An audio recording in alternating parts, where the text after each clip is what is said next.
Hey guys, what's up? It's KraDeIrrelevant here, and today I just want to talk about MapleStory 2 a little bit more and talk about my hopes and my worries for the game. So my hopes are that this game is going to be great, I'm going to enjoy it, and the game remains mostly free to play. And by that I mean you guys know my personal gripes with MapleStory 1 and how the game has become so inaccessible for free players or new players. Like, it's kind of hard to do endgame content unless you've got literally 7 days out of the week for like 5 months for free, or you are willing to spend buttloads of money. So that's my concerns with MapleStory 1 in terms of where I hope this game doesn't go.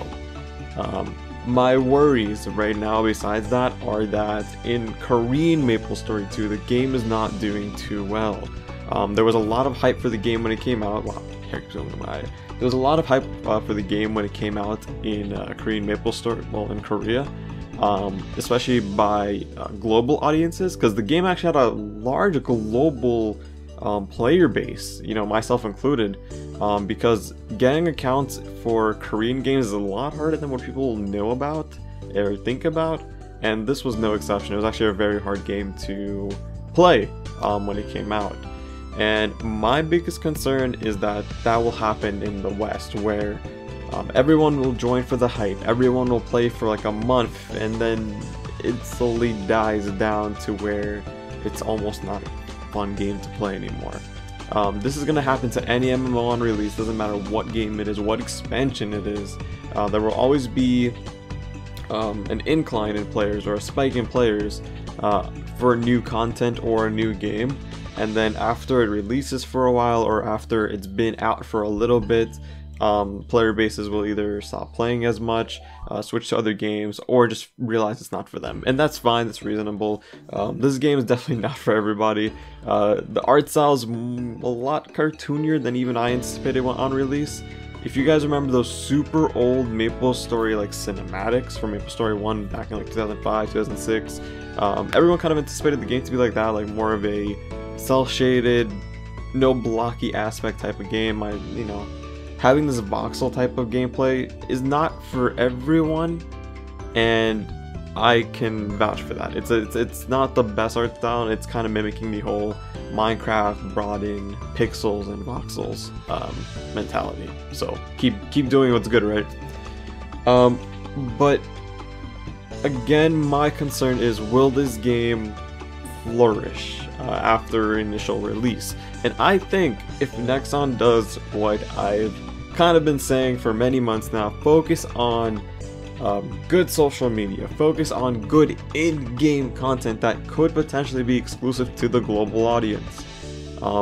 Focusing on just old content that Korea has already had and giving it to us now will not bring in and keep people. That is a problem that a lot of companies who I would say are running on the free-to-play mentality have issues with.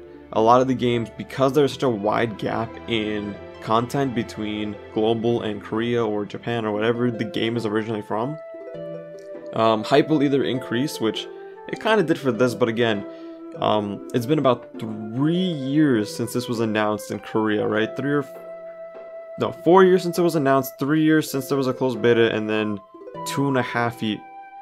No, yeah, it's been 2015. It's been about 3 years since the game was actually out. And the hype has definitely died down, because if you think about it this way, right? If this is the player base in 2015, this is the player base in 2018, and then let's say this is the player base in 2015, and this was how many people were hyped for it? 2018. That's how many people are going to be hyped for it. Whatever is remaining. It's going to be hard to find those extra players who kind of left, like this area. So this player who left, it's kind of like, what do you do to bring them back, right? You have like, the one thing I give Nexon a shit ton of credit for that I have not seen a lot of companies do is they are doing a good campaign for promoting the game, where, you know, you have that roadmap thing. So every time you do something, you're getting something for it, but you're also sharing content, and that is great free promotion. Realistically, an in-game item is not worth as much as that promotion has been doing. There are people who never even knew about MapleStory 2, who love MapleStory 1, who saw that, like, somebody sharing on Facebook or YouTube or Twitter or whatever, and bam, interest. That's great marketing, without a doubt. I can't deny or anything about that. But again, keep in mind, MapleStory 2 in Korea is not doing very well. The problem is there are a lot of... This is in 2018, right? There is a lot of games out right now that you can be playing that are MMOs or similar to MMOs, right? You have Monster Hunter, which it's not technically an MMO, but it's an MMO. You have Final Fantasy 14, you have World of Warcraft still going on strong. You have other free-to-play games like Blade and Soul, Terra, you know, there are options out there. And when people are like, well, MapleStory 1 hasn't died and MapleStory 2 is, you know, it's a thing, it's coming out. The reason why MapleStory 1 has not died is because there are almost no other 2D MMOs that can thrive in this market. If you look at Tree of Savior, for example, 2D MMO, yeah, it's a top-down view, it's not perfectly 2D, but it's not doing well. Yeah, it has an audience, but it's not doing well. And that's also a free-to-play game, last time I checked anyways. I think if... Again, it just goes down to how many people are going to be staying after the first month. No, sorry, the first week, the first month, and then the second month. It's usually a 3-month period between people getting hype, liking the game, playing it for a lot, and then slowing down shortly because either there's no new content, either they're not getting what they anticipated with the game, or they're just not having fun anymore. And like it or not, it doesn't matter what game you're playing, it could literally be a console game, it will leave you with the same results, where if you're playing something, you're not enjoying it, and then you want to pick it up later, it's a tougher time to get back into it. Like, you're just gonna be like, I'm fine. Besides all of that, I think the game will do fine on release, without a doubt. It has a great hype.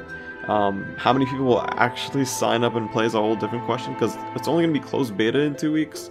So there's still going to be, I think official, I would say open beta will be in September, and then official release will be November.